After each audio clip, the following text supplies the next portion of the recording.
as I can see, logged in.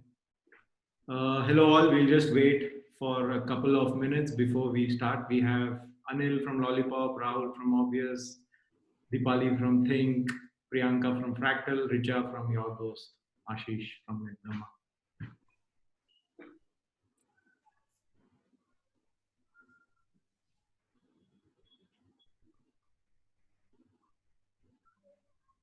Perfect. So it's 6, I think, time to get started. Thank you all for joining in this interesting webinar, which I would have loved to have you all personally with a cup of tea. Bangalore weather calls for pakoras.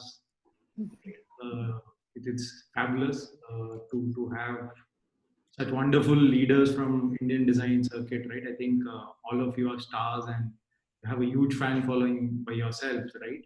And the brands that you've created, and more importantly, the impact you've made, right?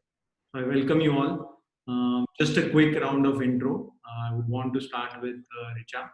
So Richa has obviously has a very interesting journey. She's also studied design, but now runs an excellent platform called YourDost, which allows people to seek help anonymously and really reach out in terms of distress in times like this. Obviously, that support is needed. So welcome, Richa. Thank you for being here. Thank you, Aashish. Thank you for having me. Awesome. Second, I have Priyanka. Again, excellent, a good dear friend. Known her for years now, along with Tanay from Fractal Inc., a very, very old design firm in India who have set benchmarks in terms of user experience and design, like you all know. She's actually an architect by education. Then went on to do graphic design. Then went on to now obviously UX and UI, which has been the current stint, right? Welcome, Priyanka. It's a pleasure talking to you. So. Yeah, all of us. So Deepali is from Think Design. Again, excellent. Always chatting up with her. Very, very straightforward. Excellent conversations we've had at various platforms, right? So she's obviously one of the co-founders at Think Design, which is already across multiple geographies. Again, carries experience over 15 plus years. She's obviously studied design from reputed NID school, right? So she brings in both expertise, that experience, and great scale that they have built with Think, right? So welcome, Deepali. Aashish, good to be here. Awesome. We have Rahul next. Again, a great person that I've known for so many years. Obviously, the great Bangalore Connect, right? And Rahul obviously has a very different experience, right? Unlike rest of our panelists, has a BA in terms of education in economics. Then went on to sort of get into design. A couple of design startups in that sense. Again, the previous Uncommon was hugely successful. Reach is a bit to now Obvious. Obvious is a great design dev sort of a setup. Design first, they build great products with a lot of great companies already. Obviously, 15 years of design experience is invaluable, Rahul. Welcome, Rahul. Great to have you. Thank you. That was extremely embarrassing. I don't know if I don't know. Actually, I have no idea whether I have my BA certificate yet. I think I may have to go back and search for it at some point in time.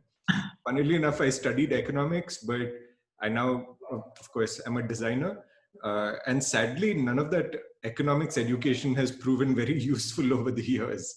Vouch for all the theorems that I've learned and the things that yeah, absolutely. Yeah. No, great to be here and great to be here with all of you and the many attendees who are here this evening.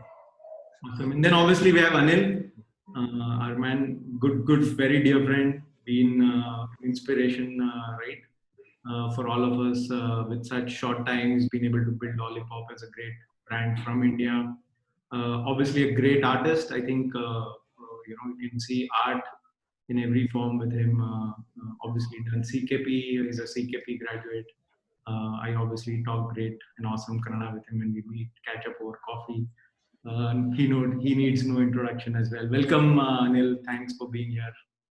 Hey, thanks, Aashish. Hello, everyone. What a wonderful topic. Great to be sharing this platform with the rest of the folks. Looking forward to it, man. Thank you so much. So thanks all. And I think for us, this is our 12th anniversary, by the way. This Sunday, we finished 12 years as NetBramha. Wow. Awesome. Interesting. 12 years. Yeah, thank you. Thank you, folks.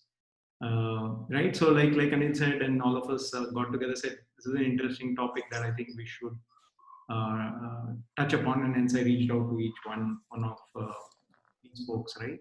So I want to go straight into it so that we have a lot more deeper discussion, right? So I'll start with, say, Rahul. Rahul, so this question we'll take with everyone, but what would be your lowest point in the longest journey, right? From day one till now, what would be your lowest point, right? We've all had our ups and downs, right? But what would be really on top? And how did you deal with that, right? Obviously, the second part would be interesting to see. Wow. Not holding back, Aashish. Thank you. Okay, I might put you in a little uncomfortable position, but not at all. I think there's multiple things that there's multiple identities that we all have, right? And that's what makes today's discussion especially interesting. One is we are all designers in some shape or the other. We've either entered it formally or informally or whatever. We also all run businesses, and the intersection of that of those two categories is an extremely it's historically not been the most successful one, right? I was talking to somebody, one of our clients and a very famous designer in his own right, Daniel Burka, and he said that about 85% or 90% of all design studios fail by the fifth anniversary, right? So they don't last longer than 5 years. They either shut down, they get maybe there's the founders transition out, whatever it is, right? Designers and business typically don't mix very well. So I think it's great to be here with this group of panelists who obviously has been around for a lot more than 5 years. I think 5 years is something that we've all passed maybe 7 to 10 years ago in most of our cases, right? So I think there have been multiple points when it's been extremely difficult financially. I think for me personally, right, the most difficult points in time have been actually when I've had to let people go, right? I think that if I know all of your companies by reputation, and I know designers as well, right? We've often built not just companies, but we built families. We build organizations where we're extremely close, where we're working, often burning the midnight oil in some cases, and especially early on, I think that was some of my most difficult decisions to make, right? How do we actually do what's right for the business versus how do we balance that with, the friendships that we've built over the years. So I think that's been something that's extreme. That's been the first few times that we've had to let people go, right? In some cases, for no fault of the individuals. In some cases, it's been economics. It's been the larger market. In some cases, it's been us as an organization changing from what we were, right? And I think that one of the things which I think that Richa can possibly speak more to was that something that's been extremely useful at that point in time has actually been to go and talk to people, right? Talk to people outside the immediate circle. I've had, of course, friendships with other entrepreneurs, with my co-founders, with colleagues and family, and you lean on those a lot. But at certain points, you need to go out and talk to somebody professionally, perhaps, right? And I think that at least for me, right, being extremely open about that, that wasn't a easy thing to do, right? To sort of accept that this is normal, that, you know, everybody needs support mentally. And I think that was something that I found to be extremely useful over the years, to have somebody who's very sort of unbiased outside, you know, the sort of the regular circles that you're part of. And that's been something that I've now tried to, you know, sort of, it's still a very sort of hush-hush topic for a lot of people, right? Needing to go and seek mental health advice. It's often seen as, you know, being a sign of weakness or a sign of failure. And so, you know, in a small way at Obvious, we've now tried to normalize the concept of seeking mental health, right? So one of the ways or the metaphors that I use for a lot of people is stop looking at mental health as an ambulance, which you sort of go to when, you know, you have a crisis, but look at it as a gym, right? Look at it as something where you build strength and where you build resilience on a regular, everyday basis. So I think sometime last year or maybe 2018, I actually have no idea what year it is anymore. You know, the last few months have felt like years in many ways.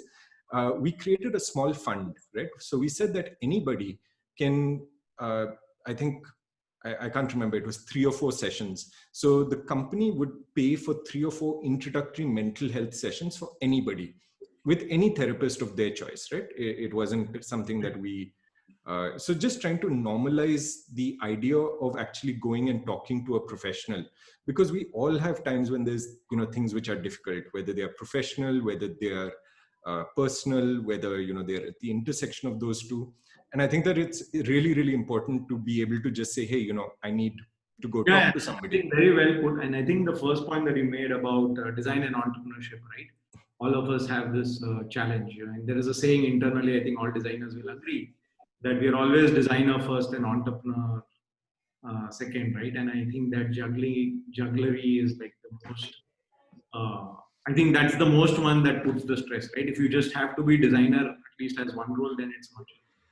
But Deepali, I think would be interesting to hear from you what has been like the most, you know, challenging as a designer, right? I think as entrepreneurs, we may take up a lot of topic, but I would really want other designers to get some insight as designers, right? As early in the career or maybe mid-career or even design leadership, I don't know, right? In your journey, Deepali, if you can share what has been like really one of the lowest points, or, you know, how did you tackle that? Would be good to hear from you. Yeah, I can maybe talk of earlier on. Is that, you know, as designers, you're naturally more absorbers of what's happening around you. Deepali, More empathetic. But many a times you tend to be also empathetic. You know, you're very cued on to the world. Oh, can you hear me? I think we can't hear you clearly, Deepali. Can you hear me now? It's better. Better. Yeah. No, it's still bad. Sorry, Murphy's Law, I think, really playing out. Can we move on to the next panelist? Sure. I'll check my internet connection. Done. Anil, you I'm want to take that? actually tethered to my phone. Yeah. Come back to you, Deepali. Just give me a heads up and we'll come back. Anil, over to you. Okay. My lowest point is every time, see, I'm emotionally connected with my colleagues. So it's not just we work together, but most of my colleagues, I know them personally, and I have this thing that I connect beyond work. So when they leave Lollypop, right, I go really down, but I put that mask on my face where I'm very happy. I'm giving a nice send off and a good hug and all that. But when I come home, right, next day there's a lot of emptiness, and it takes a while for me to recover. And people think boss or entrepreneurs are like, they're used to it, they get over it, and they hire new people and they are over it. But it takes a while for me to get over it. And every time I come, when I see that seat empty, right, it takes a while for me to, I get so used to people. Now that we have grown to a team of 130 plus, I still try to keep in touch with everyone, but that even when my closest colleague leave or move on, right, that is the lowest point. But apart from that business project and all that, we are all so used to it. It doesn't really affect. When client shouts, we're absolutely fine with it. And when the client doesn't pay, we are used to it. When we don't win the project, somebody else wins, and we are happy about it. But it's the people that I really get affected with. When people leave, that's when I get really low. And my way of getting over it is I stay in touch with them. I always tell people that the people leave Lollypop, but nobody leaves Anil. So I always stay in touch with them to make sure that they are heading in the right direction. They're building a good career because they are a brand ambassador of Lollypop now. So I always stay in touch and make sure that they're doing good in their career, and that brings higher satisfaction and also happiness. And once in a while, we all meet somewhere. We bump into each other. We meet, like how you and me meet, right? So that's how I fight that and come over.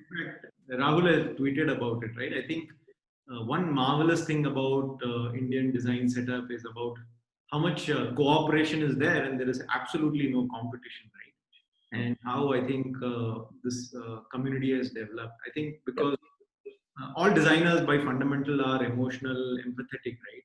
And I think that is what we build. We build emotional connects and really deep emotional values. And like you rightly said, right? In fact, I mean, both me and Dimple, we've been in tears, and people have left. And like you rightly said, we have acted, that nothing has happened. It's all fine. And and then you go back home or you stay in the office late, and then you really sort of emote out, right? And I've really mastered in that acting, man. Yeah, I think it's the entrepreneur that comes back to push that designer and keep quiet for a few more hours, right? I think it's evident. I think as entrepreneurs. I think, yeah. Priyanka, what about you? What has been the most challenging over so many years, right? Some of the early journeys, right? Yeah, it's been 20 years now. So, but I think I resonate with all of you when you say that, people leaving is the hardest part. And sometimes we also take it very personally that they have left. So, we are very attached, we get very attached to them. So, but I would rather talk, I'm going to be a little candid on this forum just for everybody's sake and open up to things which have personally happened to me as an entrepreneur and not from the organization point of view.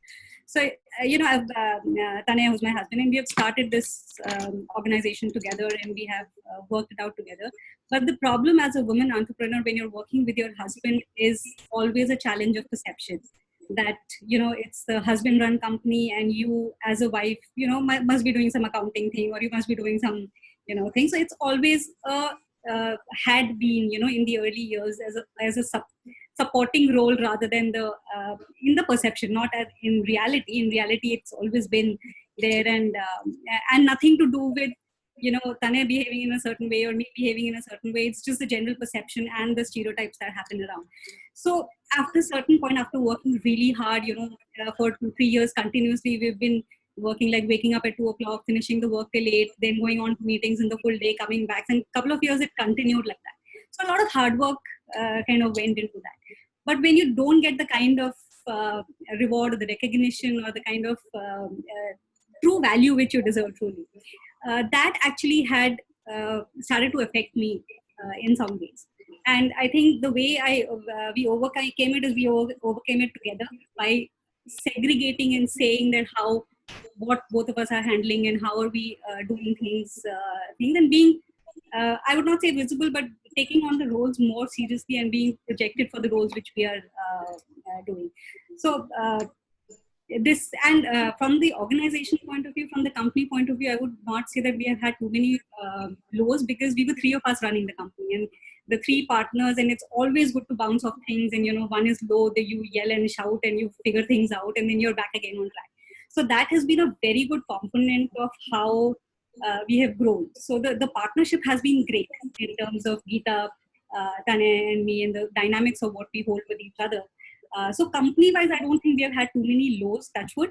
But, at personal level, some satisfaction when somebody says something, you feel that was the kind of low I had. But No, now, absolutely. I think a very, very important and pertinent topic that you've touched, right? I think, and that's why I think we men should take more responsibility, right, in whatever small ways. Right? And rightly said, I think definitely the amount of work I have seen that women put or can manage is astounding. I mean, to be honest, NetBramha wouldn't have grown. I mean, I was a single founder to start with, right? Only once Dimple joined, we have grown, right? And I could see that transition very clearly in my life and at NetBramha. And there is, and I have no shame admitting, I have so many of my weaknesses only being covered up or actually taken care of because I had such a strong woman lead from the front, right? In terms of, like you said, right? Not just a support function, but really as a core, right? Yeah. And to acknowledge that, I think we all, truly know the value of that, right? And I think that's one of the reasons why we take some of these things, some of these big challenges together, right? Yeah. Be it life or this, because we treat the entire company or the organization pretty much like the family, right? So for us, I mean, you all know that, right? And it's a very strange coincidence, right? In India, if you see all of you, it's exactly like that, right? Yeah. And in fact, even with Rahul, he's enabled and partnered with another setup. And in fact, she's running another bookstore by herself, right? So it's very interesting to see how this input is so valuable to all the attendees out there, right? I think a very, very important message. Thanks for being so candid, Priyanka.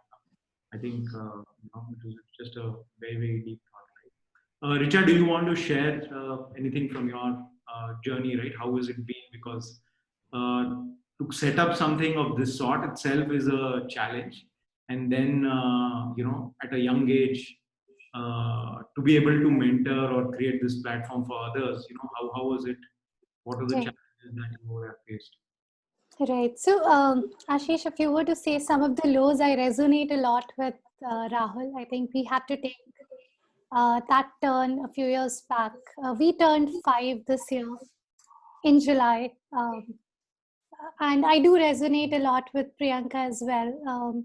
Puneet and I started YourDost, and then we got married also a year later. But I'll tell you a little bit more. I think I will get more into another thing that sort of was one of the biggest lowest point for me, and that led me really to start YourDost.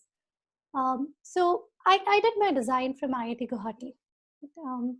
I went on to join product companies as a designer, worked as a product manager. And I did that for 5-6 years or so. Right? But when I was in college, almost 12 years back, a friend of mine committed suicide because she anticipated somewhere that she would not get a good placement much before a single company had come to campus. Right? And at IITs in general, the number of girls is very, very low. We were a batch of 350 people. There were 15 girls. And in the hostel, there were like, in the entire campus of 4,000 people, we were 50, 60 of us, right? So we would know everyone who was there, and she would stay just 2 rooms beside my room. And I think we had support system. We had a counselor, we had a psychologist, we had a psychiatrist, but I think not many people in the country go out and talk about this, right? Because there's always this fear, log kya sochenge, hum pagal thodi hain. This is not meant for me. And she never sought that support, right? And I think that got me intrigued into the subject. That was a recession time. I think all of us were struggling to sort of, will we find a job, not find a job? And I think that remained with me. We started YourDost only 5 years back, but that remained with me from that time onwards, saying, there was someone I could see almost every day going to the mess, talking on the corridors, was just not there anymore, right? And what is that I could have done differently? I think I have always looked at design as a problem-solving thing, right? For me, always being a designer was either sitting in CS lab or sitting in electronics lab or being in mechanical labs, creating something. It was a problem that you find and you solve it. It was as simple as that. That's how I perceive design. when I joined also various organizations, I could see people around me going through a tough time. I worked for a startup as a first employee. I worked for an established company in their core design team. But the thing was same. People were struggling. It could be because of their relationships, work-life balance, various other things, right? Not feeling confident enough, time management. So I think for me, this was a problem that I cared about. I said, and given that we don't come from the field of design or field of psychology, so to say, we spent a lot of time understanding, why are people not seeking support? Honestly, I never knew what a counselor was, what a psychologist was till we really got into starting YourDost. We started getting into research about things, right? And but I think with all the research, few things that came out very strongly was almost everyone's, and I think because I came from a design background, and like Aashish said, we are very sensitive in nature. I think almost everybody I asked around me, they said, I felt the pressure, but I couldn't go out and seek support. From there, I said, okay, maybe I'm friends with that kind of people who are more sensitive. And we did research with thousands of people we didn't know, right? Just floating out surveys, doing user interviews, and almost 90% of the people there also said that we felt the pressure, but we were not able to go out and seek support, thinking, log kya kahenge? I think we spent a lot of time to understand what are counselors, what are psychologists, because we never came from this field. But I think we said if we could combine technology, which is something we little understood, with psychology, maybe this is a problem we could, do our bit of solving. Maybe it's a big problem to solve. India ranks first in terms of depression, second in terms of anxiety. Clearly, every fourth person WHO says goes through mental stress. So clearly a big problem, a big pandemic to solve. But we thought if we could, do our bit and combine technology, combine psychology, at least we could reach out and help a lot of people before things got severe. And that's how, with that lowest moment, I think for being on it for a very long time now, almost 12 years.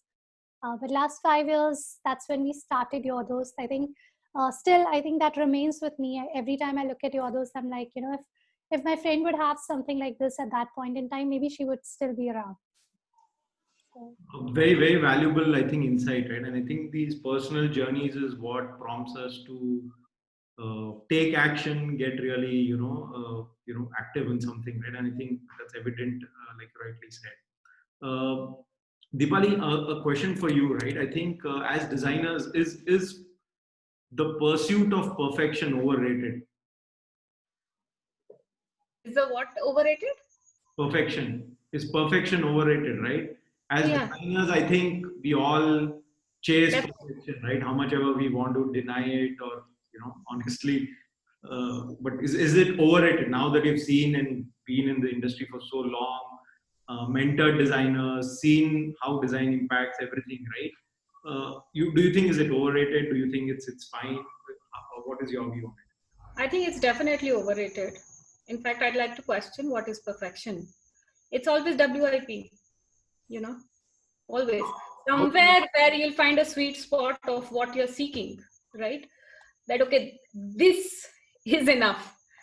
So it checks maybe not all the 10 boxes, 9 of them or whatever, right? But seeking perfection is dangerous, in my opinion, right? So how do designers know, right, when to stop? I think experiences, good mentorship, working in an environment where there are teams, right? That is very important for designers. You don't work in isolation. Design by nature is, teamwork. And when you're working in a team, you understand that seeking perfection really is a very, in some sense, it's being narcissist also, When you're working in a team, you're understanding different perspectives. There's the development team waiting. There's the marketing waiting to launch, the product. There's the client who's invested monies. There's tons of too many wheels in motion, right? So when I mean teamwork, I don't necessarily mean just the team of designers, right? So when you work in teams, or when you get some hands-on experience, real life products you're building or designing, it does build up that understanding of, hey, what is good, and that definition of good is not really fluid, but it's something that has to be defined earlier on. So there is a certain science to design also, or the process of it. Yeah. I think seeking perfection really could be dangerous. If I can add here, Agree Aashish. with Deepali here. Yeah. No, perfect. No, I think fair point what you make. But I think the journey is what is you don't know, right? You always can connect the dots looking back. But when you say somebody starting out, right, and they really see great designers, right? I think let me start, right? I think this was my biggest blow, right? When I started NetBramha, I was not even a qualified designer, right? And first 4 years of my life, I literally thought, I was, just being a fake, right? Where you're imitating, you're just saying, okay, I do these things, but there is no stamp of approval. You're chasing perfection. You're chasing, the next inspiration. You're chasing somebody who's really big and a tall leader in the design industry. And then you start to look inwards and say, okay, maybe I'm not a designer, right? And maybe I should just stop doing this. And maybe that's the end of it, right? So these were really a big haunting question, right? For like, I would say the first 4 years of my NetBramha career, right? Even though in some sense there was success, there were clients, there were money coming in, there were people, right? But it was internally I felt, okay, no, there is more, right? And nobody really spoke about it. And I think a lot of designers I have met go through this syndrome, right? And it is not restricted to people who have studied or not studied design. Yeah. And that is where I think this question really came strongly about, right? How do you know that this is good? How do you know this is good enough? How do you know that you are sort of improving on a day-to-day basis, right? And not get work done. And that's one of the reasons why I chose to do, say, life coach and things like that, right? Very early in my life, with a couple of other things like probably Richa did, right? So my question, circling back, say to say one of you, right? If anybody wants to take up. Can I? Yeah. You want to add, Richa? Yes. So very interestingly, Aashish and everyone else, we do work with a lot of design institutes across the country, right? We work with 5 NIDs, we work with Avantika, we work with quite a few design colleges across the country. Not just for students, you have YourDost available for their staff, teachers, and at some places, alumni also. We also work with a lot of corporates across the country, right? One of the things that always come, so just before coming here, I was trying to look at some of the data, and one of the things that we always see from designers is this, which you rightly said, Aashish, is, am I good enough, right? Because like in coding or any other engineering, either it's very black and white. Code chalega ya nahi chalega, right?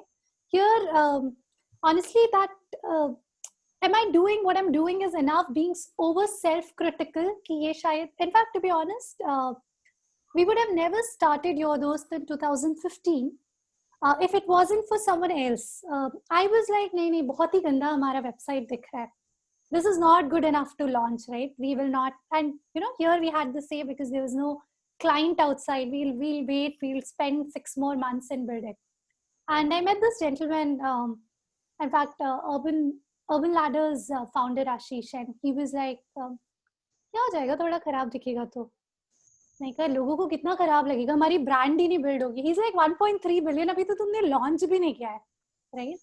And I think, and I do see, like the reason I'm saying it from my personal experience, I think because he said so, the very next day I put it out live, right? And that, the kind of feedback that we were able to collect and improvise and make it better, I think I can't be more thankful to that advice that I got, right? And if I look at the data from the designers seeking support, that's definitely one of the things, and especially more so at this time during COVID-19 times, because like you said, teams are not there together.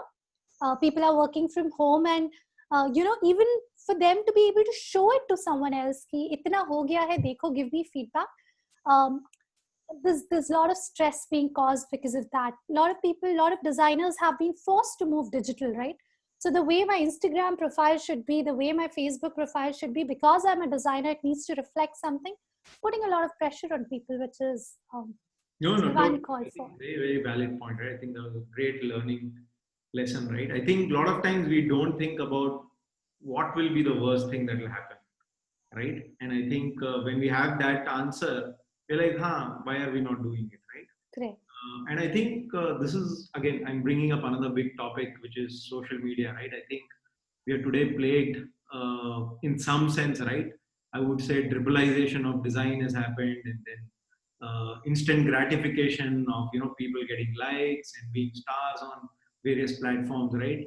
Uh, Anil, Priyanka, you want to like take a stab on it? Is that killing creativity? Is it making people think worry a lot too soon in their careers because saying, oh shit, some other designer got this, he did this cool thing, I'm not able to do, somebody commented on mine, that is this just going around, is that creating a lot more panic? How do we even deal with something, right? And obviously you've seen a lot of platforms that have been there. I think definitely the anxiety of being on social media and being represented in the right light because you're a designer, as you said, is very, very high. And it's not only with young people, I think it is across the board. So everybody is looking and fishing for those likes, for adding more followers to their this thing. And it's just a competition. And we don't even know whether the opinions of these people matter or don't matter. We just want them in the sense, and it is putting a lot of anxiety out. And I've known people who are actually consciously getting out of social media, that they don't want to deal with all of this and this daily basis of competition and looking at their feed and now putting out a post and then every 2 seconds looking at how many people have liked it or not liked it. And believe it or not, we do become participants to such a behavior. And social media, I mean, there have been researchers which say that social media is adding anxiety to the people nowadays. But I feel it is an hazard, but it is right now it is a necessary hazard to say. You can't really say that we will not do it anymore. It is there, it is out there, and you need to be present. Even, and especially the field we are in, all the social media marketing and things that happen, we have to be a part of it. We have to know the space well. So I think the only thing which I recommend and have started practicing, and it is again coming back from the earlier point which I had made, is to not let that affect you in a way that you feel depressed or demotivated around things. You have to do what you feel is right and not bother about what people are saying or not saying. If you really feel that your doodles and your things are really looking nice and you want to put it out there, just do put it, but don't wait for reactions for people and don't get depressed about those reactions which people are giving. So I think for me that is the main thing, that how do you let your mental level be affected by what is happening online depends on you. And if you're a person who totally gets affected by it, it's better that you leave it and remove yourself from that space. Yeah, Anil, your take. Yeah, see, social media, what it used to be for good psychological relief, right? Today, it has started affecting people. The topic today is about mental health and how can we practice that. I think now, if you look at a lot of youngsters save money to go and discover a new place, I think we should save money and first discover ourselves and see how much of these things we should control within. I saw a video last week about TikTok celebrities. Now TikTok is banned and their world is shattered and they're crying and they were howling on television.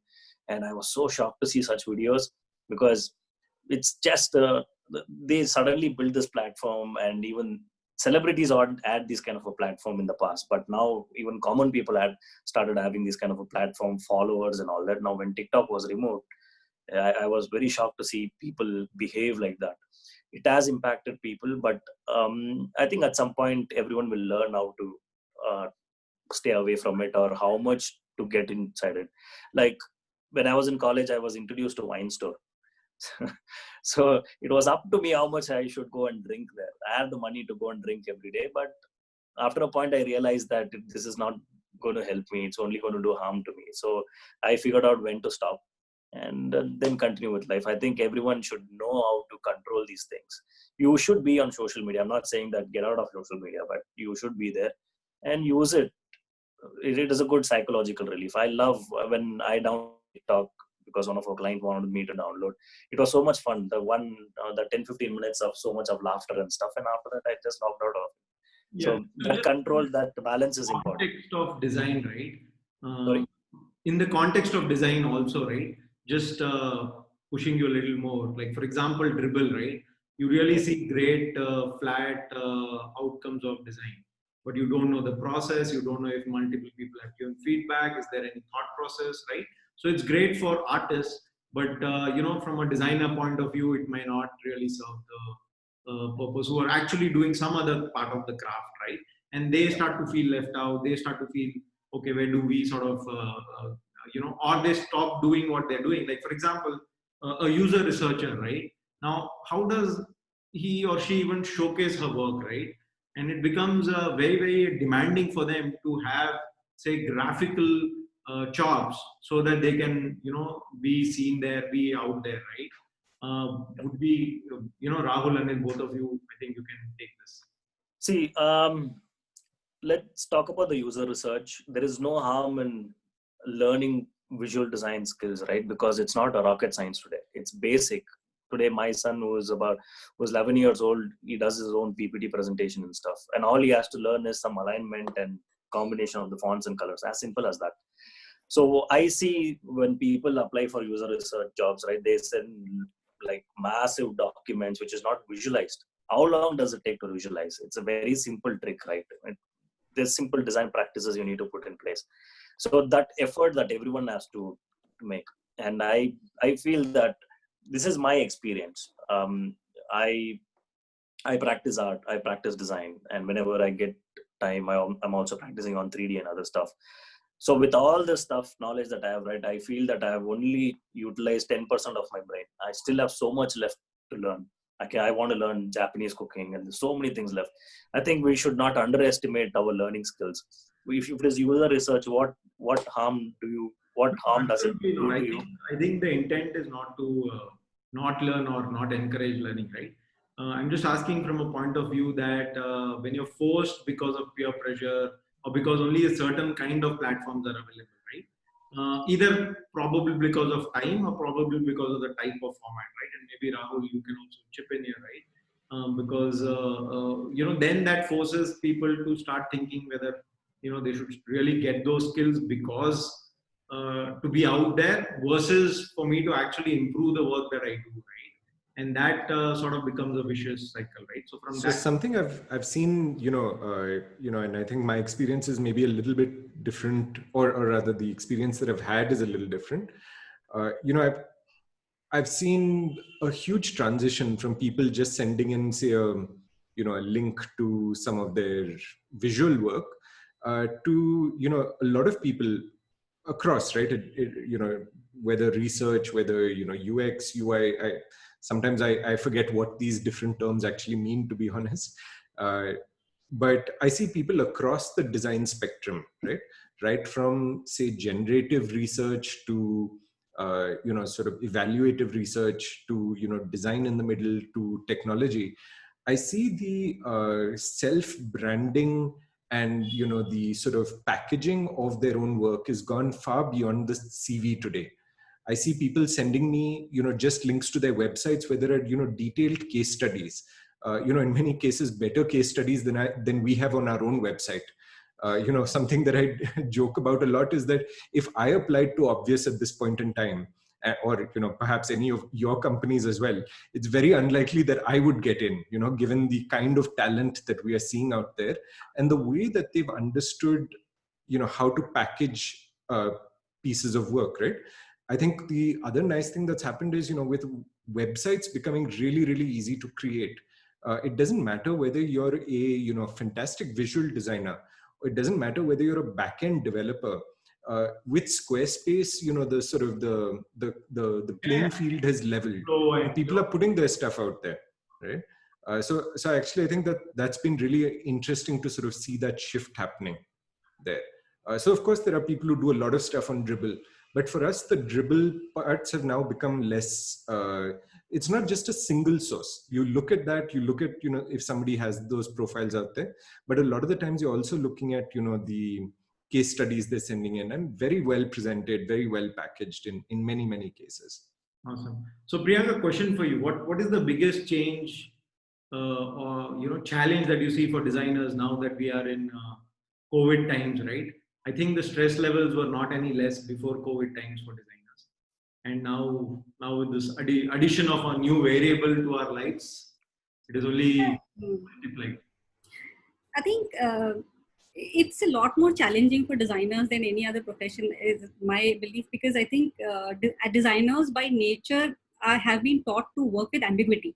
So we are always in ambiguous situations wherein we are thrown into projects which are not in the same vertical. We do not have the expertise. We might not have done something, but we need to find solutions for it.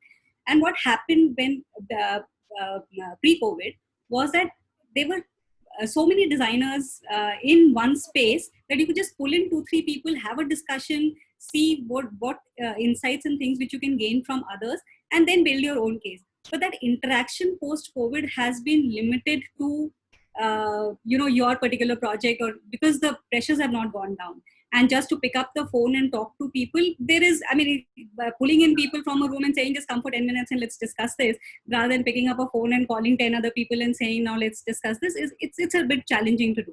So I think for designers, that is the biggest challenge. Interaction fuels their creativity, I think.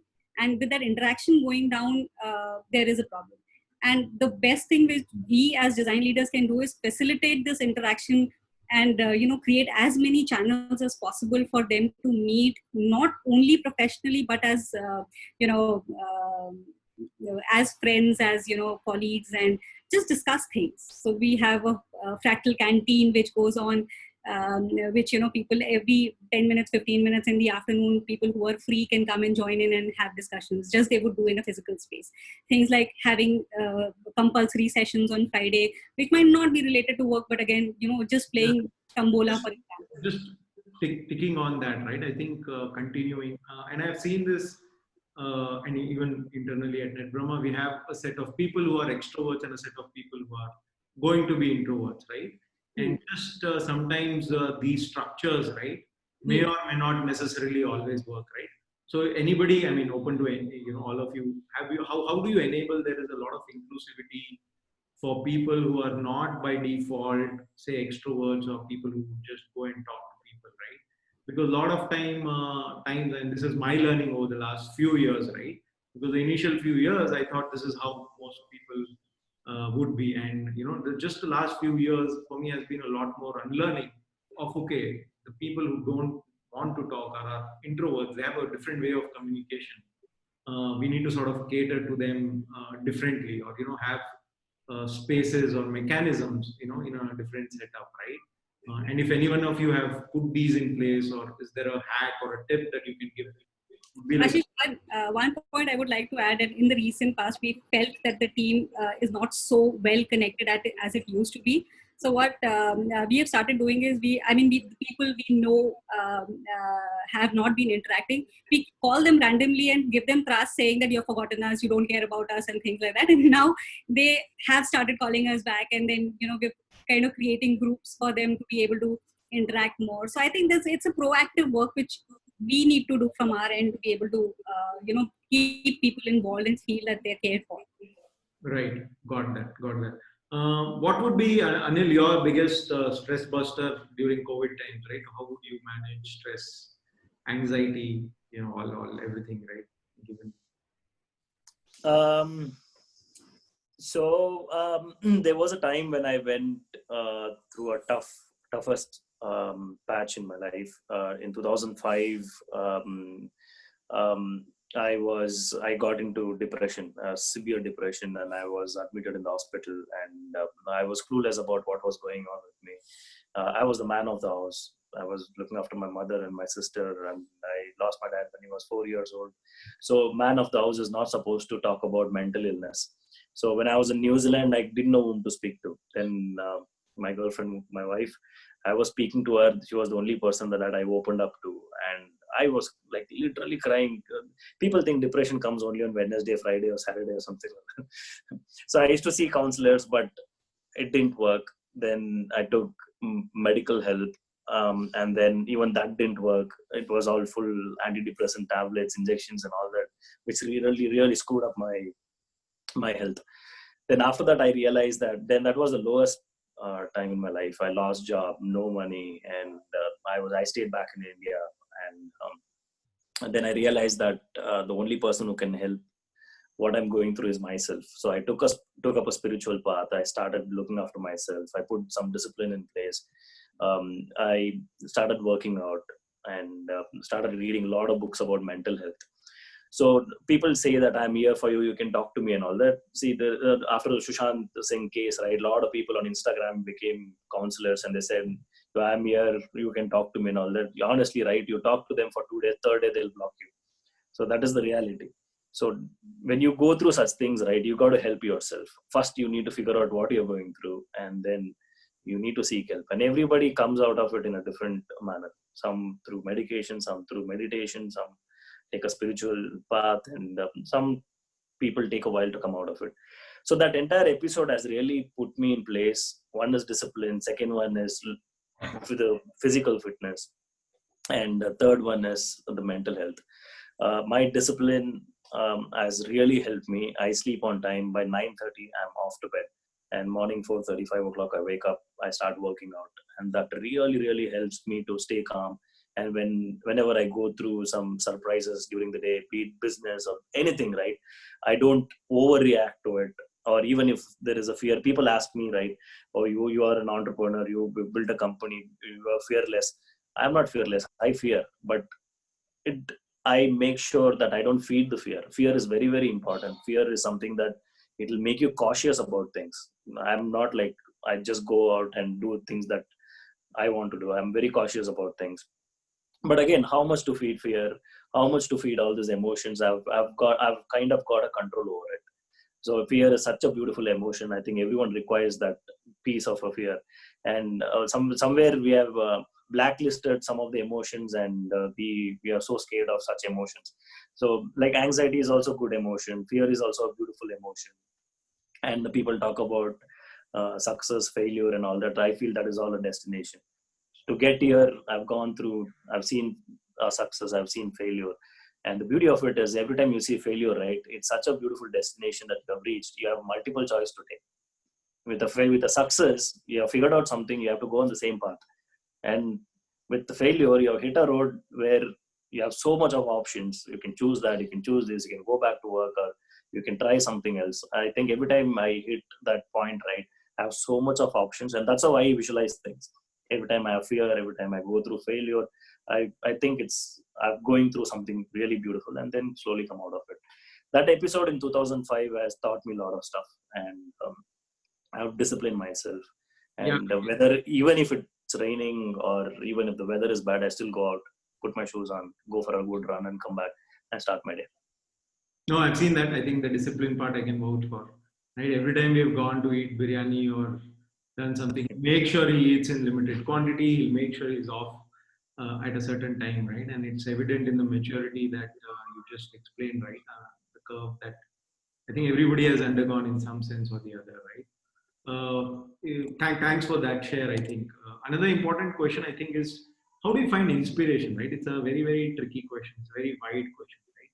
But if you look deeper, I think the small joys of life, just talking to you all, having a sip of coffee and things like that have really put things in perspective with COVID-19, right? Families have become closer, so a lot of good things that have happened just because of proximity, right? Proximity is my design principle in life, right? I have never gone out of 3-kilometer radius. My school, college, my wife's house, everything is 3 kilometers, right? And people who know me call me Jayanagar boy. But this was, say, by accident, right?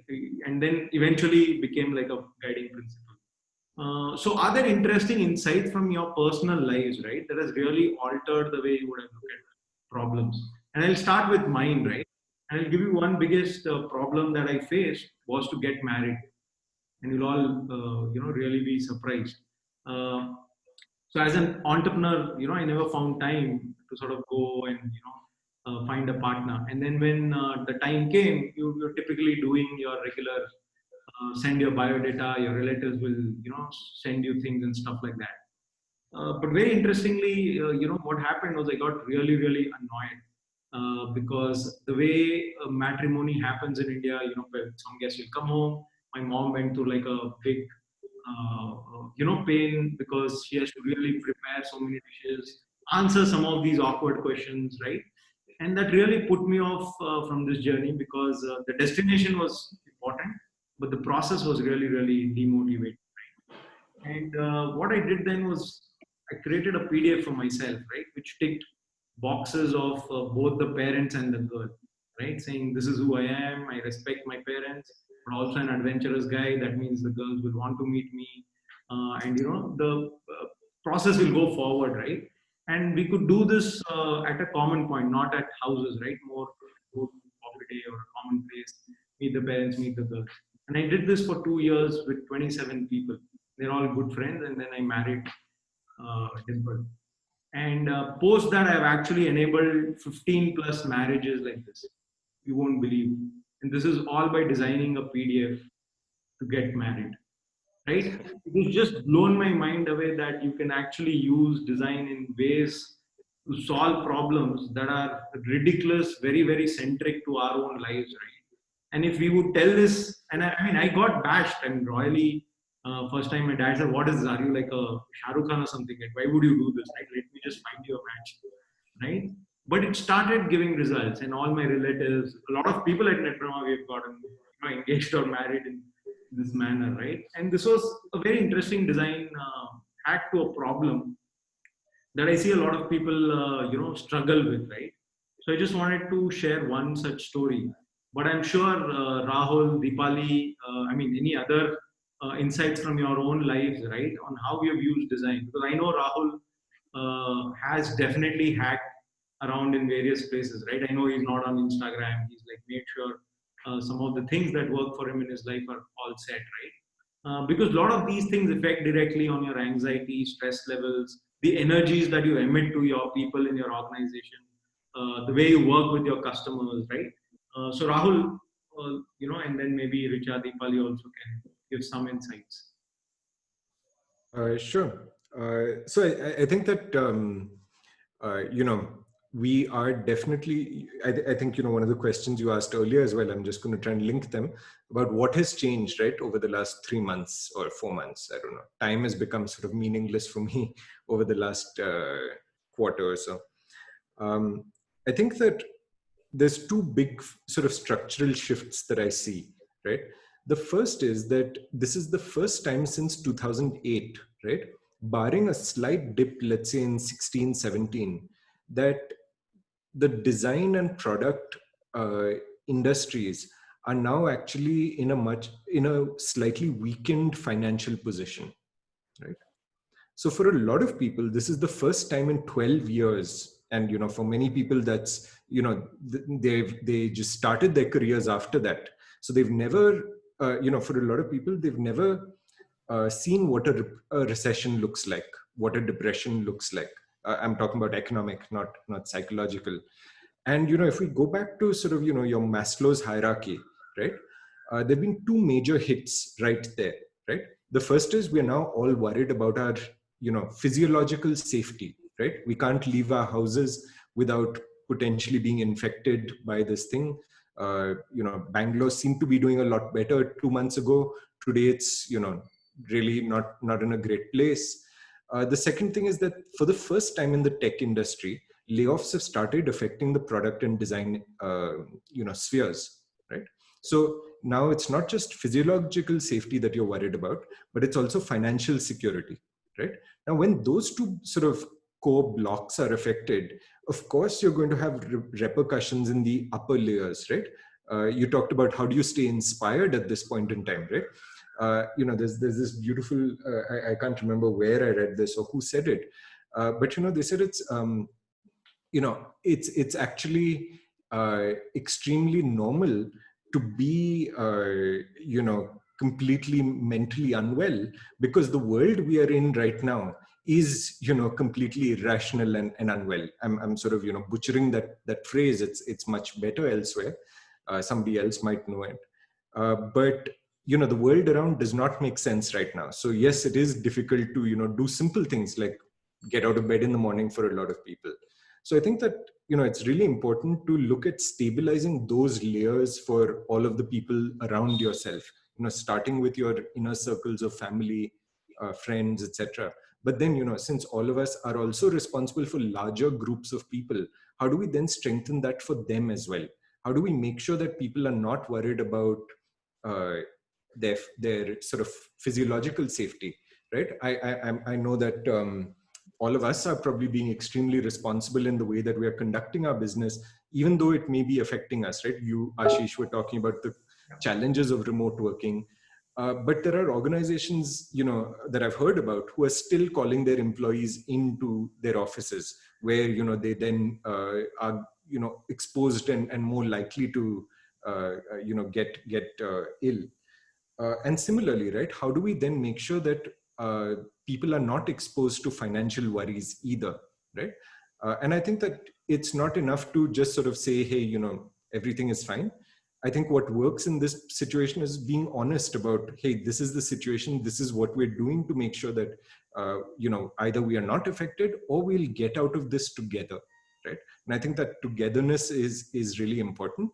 Honesty, of course, as a leader is also useful. And this last bit is, how do we, involve people like Richa? So, at Obvious, we've partnered with this organization, very similar organization to Richa's, called Kaha Mind, where they offer a similar service where anybody can, then reach out to a trained counselor or psychiatrist and talk to them about anything that they're worried about, because there are lots of things to be worried about right now. Absolutely. Deepali, from you, how have you structured anything that has worked in your life using design? So I like to take off from what you said about any tips or whatever like that. The thing is that there are two realizations. One is that who you are as a person and what are the triggers, things that make you anxious, situations, what are those? It takes quite a while, long time to build up that self-awareness. But I think it's a very, very important journey, right? So the tips about it. What has really helped in my case is I've had a very good coach for 7 years now. Am I audible? Okay. So I have found that it's always happens when I'm talking. Is that you do not separate the person. Yeah, you don't separate the person you are professionally and personally, right? So what has helped me over a very long process of many years is actually having a coach and me being very disciplined and trusting in that mentorship relationship that I've had, right? It's helped phenomenally. I think it's been life-changing for me, personally as well as professionally, right? If I'm a better person, I'm a better leader, I'm a better designer, I'm a better mom, I'm a better everybody. Have I reached that nirvana stage? Of course I haven't, but at least I'm self-aware of, what concerns I have. Then you build up the little tips and tricks. I know now, what annoys me, what pisses me off. So I know which meeting I'll take 10 deep breaths, before entering the room. What really makes me extremely reactive. So then I have to hold my fist and shut my mouth, and so things like that.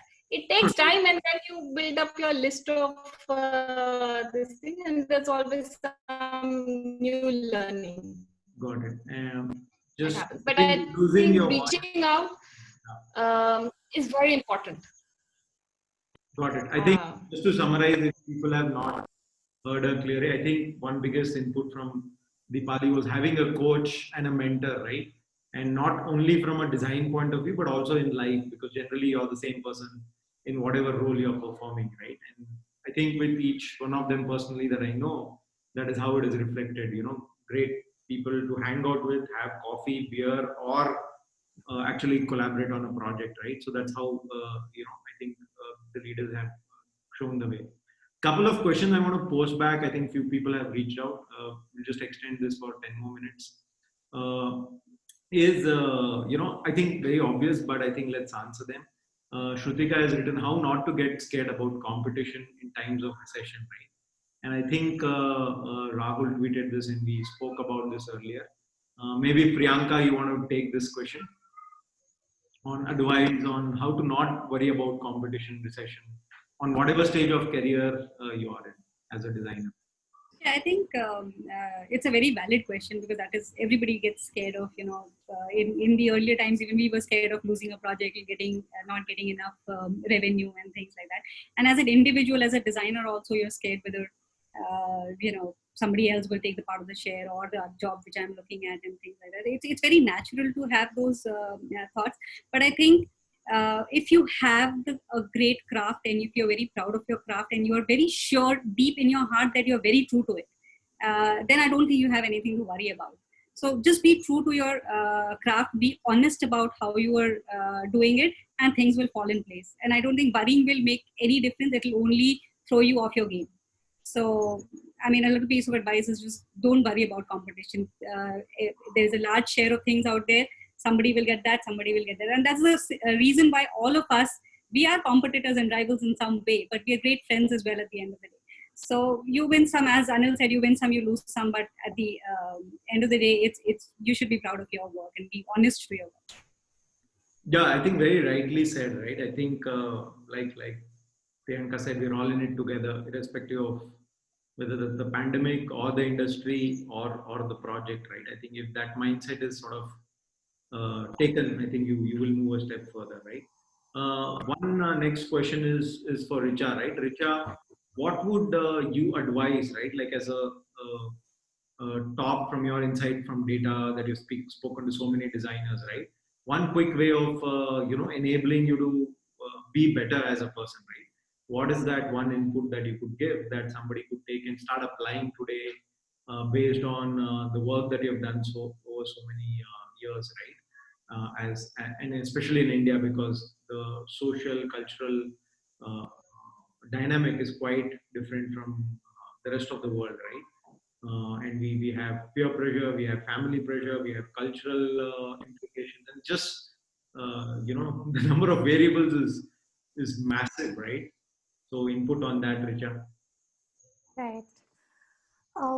So I think I would combine what Rahul said and what Deepali said.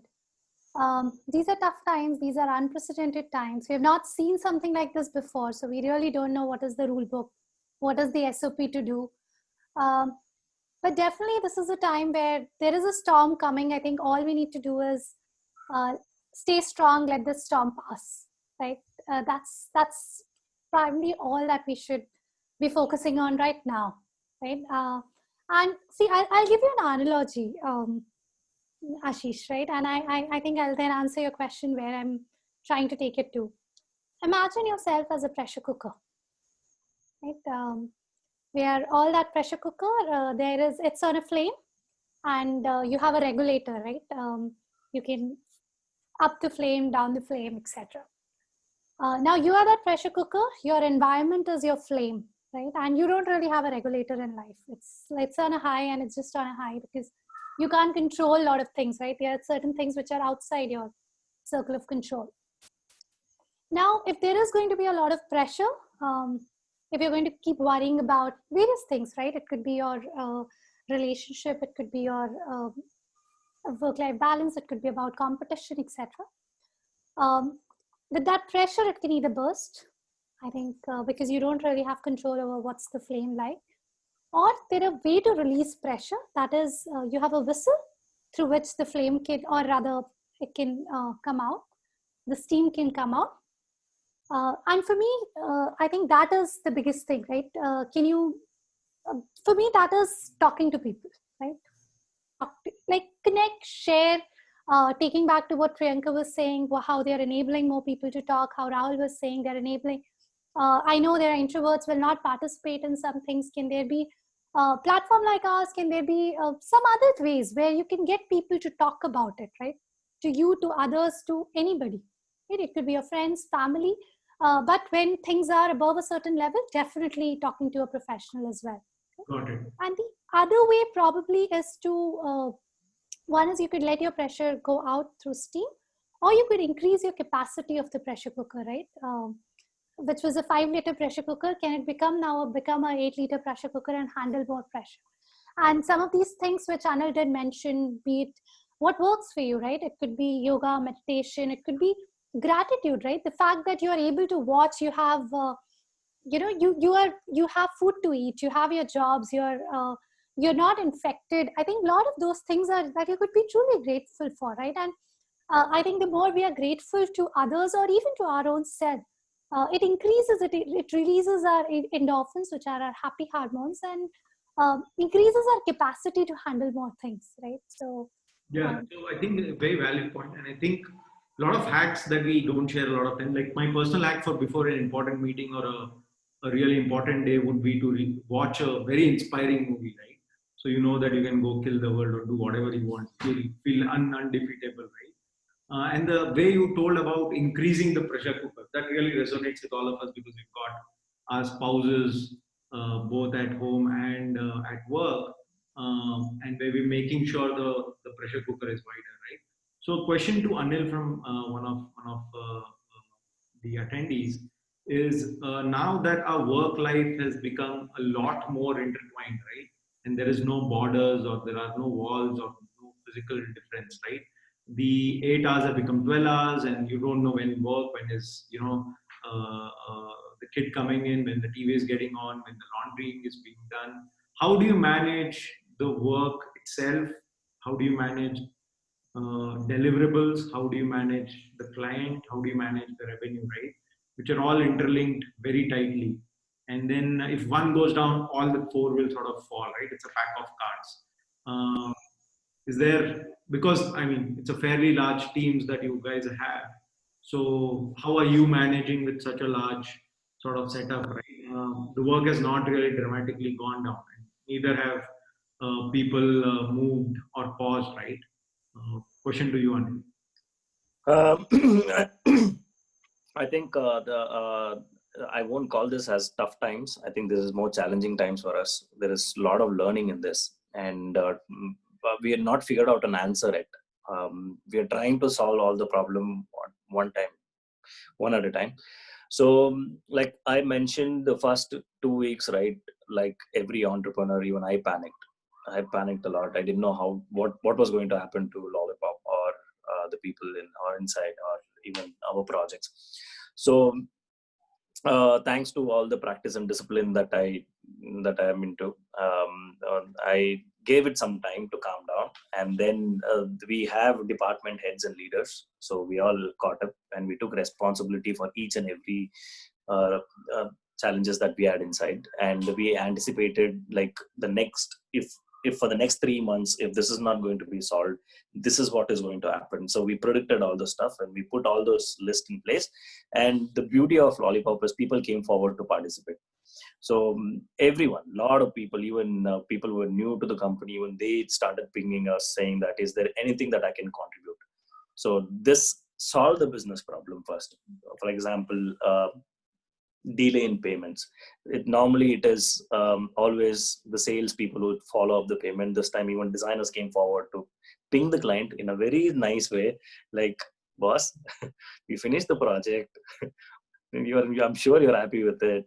Can you just like pay the last bill? So some of these things, right, I really appreciate team coming forward. Then now our last meeting, we kind of analyzed that this is going to stay for another 1 year. So we are getting ready for it. We have not found a solution yet how to run successfully, but we are getting ready for it. One is we are not meeting in person. And second one is especially our research, who used to be on the field all the time. Now they're not on the field. So we only sit with the data that we collected almost a year back, and we are designing everything under assumptions. And we all know that this online interview and all that is not going to work. People won't open up. So we prefer meeting people in person and asking questions and being situational and getting data out of them. So we are finding a solution slowly by one like one department at a time. Like one is hiring, next one is finance, and third one is project management. But thanks to my team and the leaders who have come forward and taken this responsibility. And now the load is not only on me, it's on everyone. And we all share that equally. And the first 2 months, yes, we all work crazy hours, like 12, 13. And sometimes we just keep working and remind ourselves saying that, hey, good morning, 5 o'clock in the morning. And then we go to sleep. So now none of those things are happening. We are it's crazy. I think we spoke about families. Priyanka, I think here might be a question for you. A lot of times in some of these cases, we have our spouses. But obviously, our kids or extended families or a lot of designers, spouses or families, right, are supporting in ways that I think we would have never imagined, right, in various shapes, sizes, and forms, like a lot of you mentioned. How did you did you anticipate any of this? Have you been surprised positively? Anything that has come out from your team? Anything that you have planned, right? I know a lot of teams have gone remote, right? Yeah. The results are crazy. We know that this will stay for a year and a half. There is no looking back. People are looking at alternate cities to move to and settle safe. Things, a lot of crazy things that have come up, right? But how has your experience been with the extended family? Because designers are obviously So that's a very relevant question for this thing, because it has been a mix of both. So there have been families who have actually, and I'm talking about the entire team, where people have come together and they're actually having fun with this new norm, and they're kind of enjoying trying to make use of the time which they used to spend in traveling and getting tired and not being able to do, and they're learning new things, new skills, and they're really upbeat about it. And what we also think that the team is telling us is that this is the time which will be taken away from us very soon when everything opens. So why not use it for efficiently? But at the same time, there have been places where, and I think it is especially, again, coming back to the girls, this thing, families, because you're in young girls, because they're in front of the parents and grandparents and everybody, shadi ki baatein shuru ho jati hain, and that puts stress on them. That those unnecessary burdens of homely things that come in. And people they have come back and said that, we're not in the right space of mind right now to be able to continue. We need a sabbatical for 2 weeks and things like that. It's upon us to then, kind of handhold them in those situations and say that they're still family, right? You can't not listen to them, but at the same time, you have to have your say. How do you stand up for yourself and once and for all put in, and then tell them nicely that this is not what you are looking for right now. So, there are multiple situations like this have also come up where people, because of, and maybe sometimes the space is not enough and people are colliding into each other, and, there comes a point when it becomes too much, and they want that kind of space. So I think there's mixed reaction, but it is the only thing which we keep recommending is keep talking to your friends. Keep your mental health is absolutely important, and whatever you are feeling, just voice it out. Sometimes just voicing it out also makes a lot of difference to them. So yeah, it's been mixed, but the team actually, if you look at an overall level, I think we have less responsibility now than we had before. I think it was a good learning for us that we were too involved, too hands-on into things. Now we can see the team actually taking up a lot of responsibility, and we feel like, why didn't we do this before? We could actually hand over things, and they are shining now because of. Correct. So we are obsessive parents, right? All of us. Right? Yeah, absolutely. I think that's a true trademark designer leader quality. Everybody, how much ever we want to let go, it's very difficult to let go, right? And some of the situation has forced us to let go, right? Like I said, we've never worked remote in 12 years. And now we're like, yeah, we've been doing this now for a few months, and now it's become pretty much like a part and parcel, right? So I think excellent inputs there, all of you. I think we've used up time. I would have loved to continue this, but I know I blocked just this time for you all. Any questions for me? Anything that you wanted to ask me? I never gave that opportunity. Any of you, I would happily do that. So your proximity idea is because of Bangalore traffic? No, because I think I'm No, I'm just kidding. And luckily, when I was born, there was no traffic in Bangalore, right? And I was born in Jayanagar area, which happens to be one of the great places. So there are some nice caricatures that my team has made for you all. Oh wow, nice. Thank you. So nice. That looks very nice. Digital token that we could give you as designers, right? Great, awesome. Thank you. Thank you so much. Thank So you beautiful. all for joining. I think I know you guys had a lot of questions, all our participants. We were just enjoying this conversation. You know, this is just the tip of the iceberg. I don't think we could have even done justice with 4 hours, 5 hours, or 2 days, right? But you know, thank you all. Thank you, Priyanka, Rahul, Anil, Deepali, Richa. I think you all are very inspiring. I think the way you've led from the front in times of crisis for your own teams, for families, taking out and sharing a lot of these honest stories today, right?